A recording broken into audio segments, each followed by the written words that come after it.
Friends, कैसे हैं आप सब? उम्मीद करता हूँ ठीक होंगे।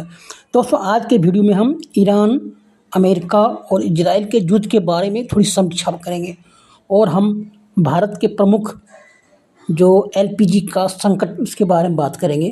थोड़े मोटे से बात की शुरुआत है, इसलिए थोड़ी अच्छी बातें करेंगे आप लोग सामने।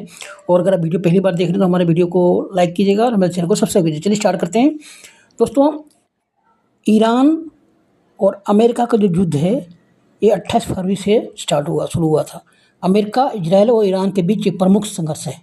इसमें ईरान ने इजराइल और अमेरिकी ठिकानों पर बैलिस्टिक मिसाइल से हमला किया है और उसने डिएगो गार्सिया सैन्य अड्डे का भी निशाना बनाया। आज इजराइल अमेरिका का 21वां दिन हो चुका है और इस जंग में अमेरिका ने मध्य पूर्व में सैन्य उपस्थिति बढ़ा दी है और यह युद्ध क्षेत्रीय महायुद्ध का रूप लेता जा रहा है। ठीक है, और इसमें और मुख्य अपडेट है कि ईरान ने जो युद्ध छेड़ा है अमेरिका के विरुद्ध, उसको ऑपरेशन 2 प्रॉमिस 4 रखा है के तहत इजराइल पर मिसाइलों क्लस्टर बमों से हमला किया। ईरान ने इजराइल पे जवाबी हमला भी किया है, उनके सैन्य ठिकानों को बर्बाद भी किया है। ईरान ने हिंद महासागर में स्थित अमेरिका और ब्रिटेन के संयुक्त सैन्य अड्डे को भी, जो डिएगो गार्सिया पे स्थित है, वहाँ पे भी बैलिस्टिक मिसाइल दागी है। और युद्ध की स्थिति बहुत अहम मोड़ पहुँच चुकी है। 21 दिन बीत चुका है। नेतन्याहू ने कहा है कि यह युद्ध तब तक जारी रहेगा जब तक आवश्यकता होगी। मतलब अभी दोनों तरफ से सीज फायर की कोई भी पॉइंट नज़र नहीं आता है।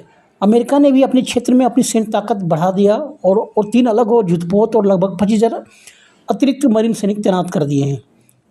आर्थिक और जनहानि की तमाम बहुत हानि हो रही है इसके बीच। और ये क्या युद्ध केवल ईरान में नहीं चल रहा है, लेबनान और हिंद महासागर तक फैल चुका है, जिसमें हार्मुज जलसंधि में तनाव बढ़ गया है। हार्मुज जलसंधि बहुत ही इम्पोर्टेंट है भारत के लिए। क्यों, आइए जानते हैं। दोस्तों, हमारे यहाँ जो एलपीजी जो है, घरेलू खाना ईंधन, जो हम खाना पकाते हैं, लिक्विड पेट्रोफाइड डीजल, वो हमारा कहाँ से आता है, किन किन देशों से आता है? तो हमारा कहाँ से आता है? ये यूएई से आता है, जो संयुक्त अरब अमीरात बोलते हैं, कुवैत से आता है, कतर से आता है और सऊदी अरब से आता है और अमेरिका से भी लेते हैं। और किधर से आता है? ये एक ही रास्ता है, हरमुज जलसंधि। हरमुज जलसंधि कहाँ स्थित है? तो आइए जानते हैं। फारस की खाड़ी, जिसको पर्शियन गल्फ बोलते हैं, और ओमान की खाड़ी के बीच में एक अत्यंत पतला सकरा सा रास्ता है, समुद्री रास्ता। और यह ईरान के दक्षिण में स्थित है। ईरान से बिल्कुल सटा हुआ है और ईरान के दक्षिण में स्थित है। दुनिया के 20% से अधिक कच्चे तेल, ऑयल, एलएनजी के परिवहन इससे महत्वपूर्ण गलियारा है। यानी दुनिया भर की जो पश्चिमी मिडिल ईस्ट से जो तेल आती है, 20% से उसी गलियारे से होती है और वो गलियारा भी सकरा सा रास्ता है। हरमुज जलसंधि से सारे व्यापार होते हैं।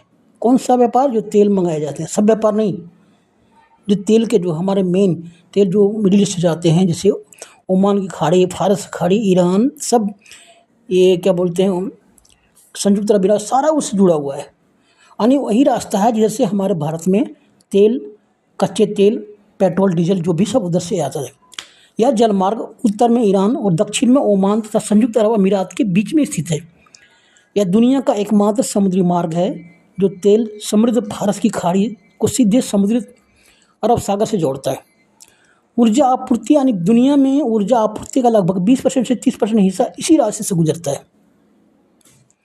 ठीक है, ये बहुत ही इम्पोर्टेंट रास्ता है। मिडिल ईस्ट में जो तनाव बढ़ गया है, उसे दुनिया का ध्यान हार्मुज स्ट्रेट की तरफ खींचा है। क्यों? हार्मुज जलसंधि को बंद कर देने से भारत में बहुत ही भयंकर स्थिति पैदा हो गई है। एलपीजी की, घरेलू ईंधन की बहुत स्थिति खराब हो चुकी है। ईरान ने हाल ही में एक जरूरी समुद्री रास्ते से शिपिंग पर रोक जब से ईरान ने इस समुद्री रास्ते शिपिंग पर रोक लगाने की घोषणा की, तब से ये स्थिति उत्पन्न हुई है। भारत में ये स्थिति काफ़ी चिंताजनक है और ऐसा इसलिए कि भारत को लगभग 2.6 मिलियन बैरल कच्चा तेल हर दिन इसी रास्ते से गुजरता है। यानी रोज़ भारत में 2.6 मिलियन बैरल कच्चा तेल इसी रास्ते रोज़ आता है। और हालांकि ईरान के इस्लामिक गार्ड कॉर्प्स ने ऐसा कहा है कि यह रोग केवल अमेरिका, इजराइल और यूरोपीय देशों के लिए से उनका मेन टारगेट था, हमें इंडिया को नहीं, लेकिन बीच में इंडिया पड़ गया। उनका टारगेट था अमेरिका, इजराइल और यूरोप देशों को टारगेट किया गया था उसने, लेकिन बीच में अमेरिका फंस गया। ठीक है, आइए हमारे देश में एलपीजी की कितनी खपत है, रोज़ाना खपत कितनी है और हम कहाँ कहाँ से किस किस देश से लेते हैं जानते हैं। दोस्तों, हमारे देश में एलपीजी की रोज़ 80 से 50 हज़ार टन की डेली खपत है। डेली हमारे देश में इतनी खपत है एलपीजी के और समझ लो वहाँ से आना बंद हो गया तो क्या स्थिति हो जाएगी। लगभग 55 से 65 किलो टन रोज़ की खपत है और हम भारत अपनी मांग का लगभग 60% आयात करता है। 40% हमारे देश में इसका प्रोडक्शन हो रहा है। 40% हमारे देश में इसका प्रोडक्शन हो रहा है और 60% हम दुनिया के देशों से आयात करते हैं। किस किस देशों से?